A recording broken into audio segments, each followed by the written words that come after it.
Oxygen का आपातकाल। जी हां, देश में एक तरफ महामारी का दौर है, अस्पतालों में मरीजों को बेड्स नहीं मिल रहा है, ऑक्सीजन की भारी किल्लत हो रही है। ऐसे समय में सियासत भी खूब भड़क रही है। दिल्ली और हरियाणा सरकार तो आमने सामने ही आ गई है। हरियाणा के स्वास्थ्य मंत्री अनिल विज ने दिल्ली सरकार पर ऑक्सीजन टैंकर लूटने का आरोप लगाया है, तो वहीं दिल्ली के उप मुख्यमंत्री मनीष सिसोदिया ने भी कहा है कि हरियाणा दिल्ली के लिए ऑक्सीजन टैंकर नहीं लाने दे रहा है। हरियाणा के अधिकारी ऑक्सीजन के टैंकर्स रोक रहे हैं। अब ऐसे में जनता टीवी पर हम सवाल पूछ रहे हैं कि क्या राज्यों की लड़ाई बन गई है ये ऑक्सीजन, क्योंकि ऑक्सीजन हर एक की जरूरत है। तमाम अस्पतालों में ऑक्सीजन की भारी किल्लत से जूझ रहे हैं लोग। ऐसे में ऑक्सीजन अस्पतालों में पहुंचना ज्यादा जरूरी है या फिर इस पर राजनीति करना ज्यादा जरूरी है? कल हमारा एक टैंकर हमारे फरीदाबाद के अस्पतालों के लिए ऑक्सीजन लेके दिल्ली से जा रहा था। दिल्ली वालों ने, दिल्ली सरकार ने हमारे उस टैंकर को लूट लिया। ये बहुत गलत बात है। इस तरीके से अगर आपाधापी करेंगी सरकारें तो ये सारे अव्यवस्था फैल जाएगी। हालांकि अब मैंने आदेश जारी कर दिए कि जो भी टैंकर जाएगा वो पुलिस एस्कॉर्ट के साथ जाएगा ताकि ऐसी घटना ना हो। लेकिन इस प्रकार से धक्के से किसी टैंकर से गैस निकाल लेना ये बहुत निंदनीय बात है। फिर से शाम को अस्पतालों में, कई अस्पतालों में ऑक्सीजन की कमी होने की आशंका है। अभी मेरे पास में रिपोर्ट आई है कि कई अस्पतालों में जिनमें दिन में ऑक्सीजन का संकट हो गया था, वो इसलिए हो गया था क्योंकि फरीदाबाद के एक प्लांट से जहां से ऑक्सीजन आनी थी, वहां पर हरियाणा के एक अधिकारी ने जाके दिल्ली के लिए जाने वाले या किसी और राज्य के लिए जाने वाले ट्रक्स को रोक दिया और कहा कि केवल वहां से अब हरियाणा के लिए ऑक्सीजन निकलेगी। जब केंद्र सरकार को तय करना है कि किस राज्य को कितनी ऑक्सीजन मिले, तो फिर राज्य सरकारों को यह अधिकार नहीं होना चाहिए कि वो दूसरे राज्यों के कोटे में, दूसरे राज्यों को जाने वाली ऑक्सीजन में इस तरह से दखल करें। कल हमारा एक टैंक तो बता दें कि अब जो ऑक्सीजन की लड़ाई है वो सियासी रूप लेती हुई नजर आ रही है। और ये हम कह रहे हैं तो कुछ गलत नहीं कह रहे हैं, क्योंकि दो बयान हमने आपको सुनवाए जहां अनिल विज ये कह रहे हैं कि हम अपनी ऑक्सीजन को स्क्वाड करवाएंगे और ये ऑक्सीजन दूसरे राज्य में नहीं जाएगी। दूसरी तरफ मनीष सिसोदिया कह रहे हैं ऑक्सीजन की पूरी कमी है।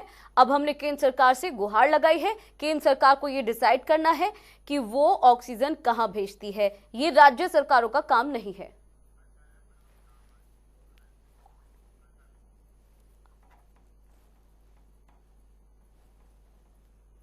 और हमारे साथ अथर जी जुड़ गए हैं, जो कि आम आदमी पार्टी से प्रवक्ता हैं। अथर जी, हमारे साथ जुड़ने के लिए बहुत बहुत शुक्रिया। सबसे पहले तो यही हम आपसे जानना चाहेंगे कि सांसों पर सियासत क्यों हो रही है, चाहे वो दिल्ली हो, हरियाणा हो या यूपी हो। ये क्यों आरोप लगाए जा रहे हैं कि हमारी ऑक्सीजन दूसरा राज्य ले रहा है? नहीं, देखिए, यहाँ पे हमारी ऑक्सीजन और उनकी ऑक्सीजन का सवाल नहीं है। सवाल यहाँ पे ये है कि किस स्टेट की स्थिति किस वक्त कितनी भयावह है। और दिल्ली की जो स्थिति है वो किसी से छुपी हुई नहीं है। दिल्ली की स्थिति हर एक व्यक्ति के सामने है कि दिल्ली में पिछले 10 दिन में कितने हजार केसेस रोज के हिसाब से बढ़े हैं और दिल्ली के अंदर ऑक्सीजन की कितनी किल्लत हो रही है। मुझे नहीं लगता कि हरियाणा के अंदर आज ऑक्सीजन की उस लेवल पर जरूरत है जिस लेवल पर दिल्ली के अंदर जरूरत है। तो इसमें अनिल विज जी को सियासत नहीं करनी चाहिए, लाशों पर राजनीति नहीं करनी चाहिए। उनको ये सोचना चाहिए ह्यूमैनिटेरियन ग्राउंड पे कि इस वक्त दिल्ली को ऑक्सीजन की ज्यादा जरूरत है, तो दिल्ली की जो ऑक्सीजन है उसको ना काटा जाए, बल्कि ठीक है। तो अथर जी, आप मुझे एक बात बताइए, क्या सीएम केजरीवाल या दिल्ली सरकार के पास वो विजन नहीं है कि वो आने वाले 10 दिन को देखते हुए अस्पतालों में वो तैयारियां की जाए? कुछ दिन पहले ही जो सीएम है वो ये बोलते हुए नजर आए थे कि तमाम तैयारियां की गई है। अब ऐसे में ऑक्सीजन एक ही दिन में कमी पड़ गई, तैयारियां नहीं थी? नहीं, एक दिन में कमी नहीं पड़ी है मैडम। पिछले 4-5 दिन से हम प्रेस कॉन्फ्रेंस करके विजन 10 दिन का क्यों नहीं बनाया गया? 10 दिन को लेकर क्यों नहीं सोचा गया? सुनिए, मैं आपको एक चीज क्लियर कर दूं कि हम बेड्स लगा सकते हैं, हम इंफ्रास्ट्रक्चर खड़ा कर सकते हैं, लेकिन ऑक्सीजन का कोटा जो है वो केंद्र सरकार से हमें मिलता है। तो ऑक्सीजन के लिए हम केंद्र सरकार के ऊपर डिपेंडेंट है। ऑक्सीजन के हमारे कोई अपने प्लांट्स नहीं है दिल्ली के अंदर, हमें केंद्र सरकार से ऑक्सीजन लेनी पड़ती है और स्टेट से लेनी पड़ती है। इसलिए ऑक्सीजन के ऊपर हमारी डिपेंडेंसी केंद्र सरकार के ऊपर है। हम बेड्स इंफ्रास्ट्रक्चर खड़ा कर सकते हैं, वो हम खड़ा कर रहे हैं। हमने बेड्स आईसीयू कितने भी हो तो सकते हैं। तैयारियां किसे कहा जाता है? तैयारियां अथर जी इसी को तो कहा जाता है। चाहे केंद्र सरकार से आपको ऑक्सीजन की जरूरत थी तो उसके लिए जो चीज आप आज कह रहे हैं, सुनिए, ये जो वेव आई है ना, ये नहीं, इससे पहले दिल्ली सरकार ये भी कह रही थी कि यूपी ने हमारी ऑक्सीजन ले ली है, यूपी की तरफ से लूट की गई है, यूपी ने दिल्ली को कह दिया, अब हरियाणा दिल्ली पे कह रही है। अच्छा, आप हमारे साथ बने रहिए। बीजेपी प्रवक्ता रमन मलिक जी भी हमारे साथ जुड़ गए हैं। यही सवाल रमन जी आपसे भी है कि क्या हरियाणा सरकार ने अपनी कोई तैयारी नहीं की हुई थी जो अब ऑक्सीजन की कमी और किल्लत हो रही है? क्योंकि लोग तो सभी के बराबर है ना, देश की बात हो रही है। हरियाणा राज्य के लोग भी इस देश के ही हैं और दिल्ली के भी इसी देश के लोग हैं। तो हमने कब मना करा कि दिल्ली के लोगों को या दिल्ली में रहने वालों को हम सहायता नहीं देंगे? आप गुड़गांव, फरीदाबाद, सोनीपत तीनों जगह जाइए, आधे लोग अस्पतालों में वहां पे दिल्ली के भी आए हुए हैं। तो एक चीज तो ये, दूसरी चीज ये कि ये वही दिल्ली के मुख्यमंत्री हैं जिन्होंने प्रसिद्ध तौर पे बोला था कि 500 रुपए की टिकट लेकर आते हैं, 5 लाख का इलाज करा जाते हैं। तब कहाँ थी सबकी दिल्ली? अब एक और बात बता दूं, ऑक्सीजन की आपूर्ति के लिए हमने जो व्यवस्था हरियाणा में बनाई हुई है उसमें 2 और जगह से हमारे पास ऑक्सीजन आती थी। एक हिमाचल के बद्दी से, एक बठिंडा से। इन दोनों जगह से, इन दोनों राज्यों से हमारे पास अब ऑक्सीजन नहीं आ रही है। तो जितनी हमारे पास ऑक्सीजन है, हम पहले, हमारा दायित्व है कि हम हरियाणा के लोगों को पूरा करें और उसके साथ साथ जो भी बचती है वो सारे। लेकिन सर ये काम तो केंद्र सरकार का है ना, केंद्र सरकार ये डिसाइड करेगी कि कहाँ ऑक्सीजन जानी चाहिए, कहाँ नहीं जानी चाहिए। अनिल विज का बयान निकलकर सामने आया कि हम अपनी ऑक्सीजन को स्क्वाड कराएंगे। अगर आपने बयान सुना है और नहीं भी सुना है तो मैं आपको इस वक्त भी बता रही हूँ, तो आप इसको लेकर क्या कहेंगे जो बयान उन्होंने दिया है अनिल विज ने? देखिए, सबसे पहली बात मैं आपको ये बता दूं कि अगर आज यहाँ पे आम आदमी के प्रवक्ता बड़ी कन्वीनियंटली ये बोल रहे हैं कि केंद्र के पास है सारी ऑक्सीजन, तो गलती में है, क्योंकि स्टेट भी प्रोड्यूस करती है। स्टेट, यूपी के मुख्यमंत्री 5 दिन में ऑक्सीजन का प्लांट रेडी करवा देते हैं 20,000 लीटर का लखनऊ में। तो क्या दिल्ली के जो इतने विश्व प्रसिद्ध मुख्यमंत्री हैं जो अपनी एड के ऊपर दबादब तो रमन जी, ये सवाल तो आप पर भी लागू होता है।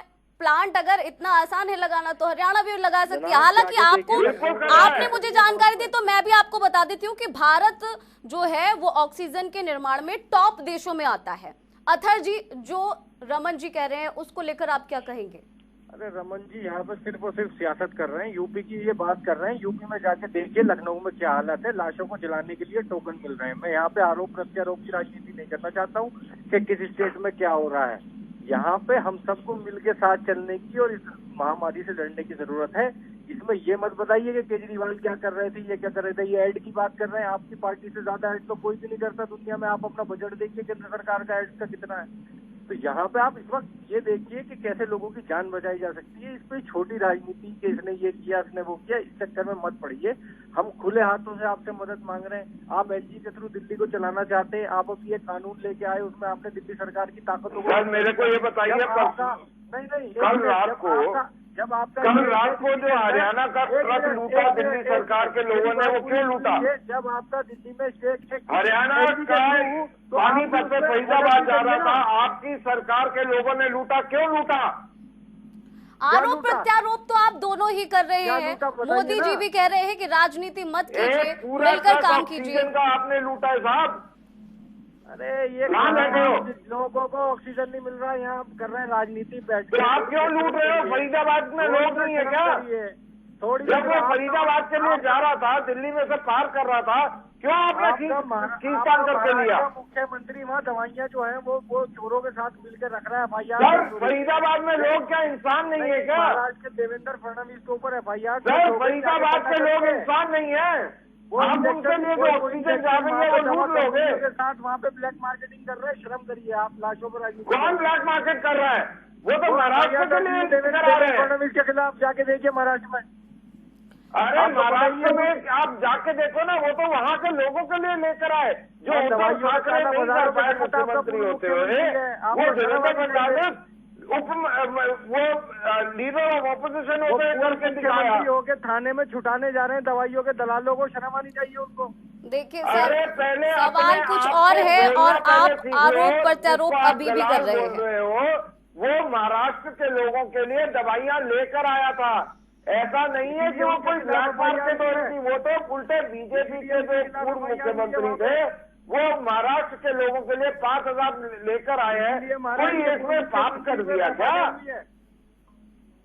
ठीक है, अभी तो आप ठीक है, दिल्ली सरकार अपनी स्थिति से वाकिफ है, हरियाणा सरकार अपनी स्थिति से वाकिफ है, तो दोनों से ही मेरा एक सवाल है कि क्या अब आगे की रणनीति किस तरीके की रहने वाली है? अब तो स्थिति से वाकिफ है आप, चाहे हरियाणा हो या फिर दिल्ली। मैं जवाब दूं जी? बिल्कुल।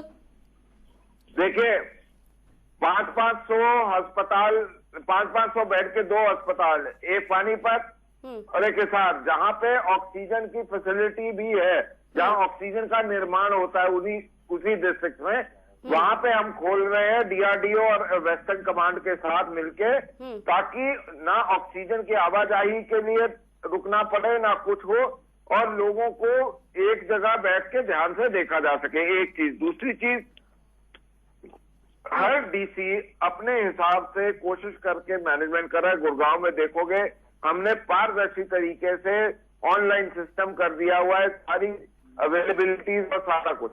इसके अलावा जहां दवाइयों का बात है, दवाइयों की भी बिल्कुल ठीक, ताकि ब्लैक मार्केटिंग ना हो। पुलिस वाले भी, सीएम फ्लाइंग भी छापे मार रहे हैं, सब कुछ हो रहा है। अब मैं आपसे आपके सामने बात रखना चाहता हूं कि जो मोहल्ला क्लिनिक के नाम पे सब कुछ बेच रहे थे, मैं उनसे ये पूछना चाहूंगा और इतनी बात रखना चाहूंगा कि दिल्ली को क्या मिला? दिल्ली को बार बार केंद्र सरकार की बैसाखी के साथ सहारा मिलता है। इनको जो अरविंद केजरीवाल की सरकार है वो हमेशा दिल्ली को लूट खसोट और मार के बदहाल छोड़ देती है। ये मिला है। देखिए रमन जी, केंद्र का काम तो तमाम राज्यों को सपोर्ट करना है। फिलहाल अथर जी के पास बार बार दिल्ली के इतने अच्छे मुख्यमंत्री हैं, विश्व प्रसिद्ध सरपंच हैं, क्या सरपंच बनाया हुआ है इन सरपंच ने? अथर जी, अब आप मुझे बताइए कि दिल्ली में अब स्थिति पूरी तरीके से पता चल चुकी है, अब आगे की रणनीति क्या है, क्या स्ट्रेटेजी है आगे? रणनीति हमारी कुछ नहीं है। इन्होंने अभी एक ये बिल लेके आए थे, ये दिल्ली में बराबर का स्टेक रखते हैं। ये एलजी के थ्रू सरकार चला रहे थे, इनको उसी तरह से जैसे ये दिल्ली में एलजी के थ्रू सरकार चलाते हैं, तो इन्हें अभी भी जिम्मेदारी दिल्ली के अंदर इस क्राइसिस के में हमारे साथ मिलकर उठानी पड़ेगी। हमें जिस चीज की जरूरत पड़ेगी हम इनसे ट्विटर के माध्यम से, प्रेस कॉन्फ्रेंस के माध्यम से और पूरी दिल्ली की जनता को ये बताएंगे कि हमें केंद्र से इस चीज की मदद की जरूरत है। ये हमारी मदद करेंगे, क्योंकि लाशों के ऊपर राजनीति करना चाह रहे हैं। अनिल विज जी ने जो बयान दिया है, बिल्कुल सांसों पर राजनीति नहीं करनी चाहिए और मिलजुल कर काम करना चाहिए। यही बात मोदी सरकार ने भी कही है, मोदी जी ने भी कही है। अथर जी बहुत बहुत शुक्रिया हमारे साथ जुड़ने के लिए। रमन जी बहुत बहुत शुक्रिया हमारे साथ जुड़ने के लिए।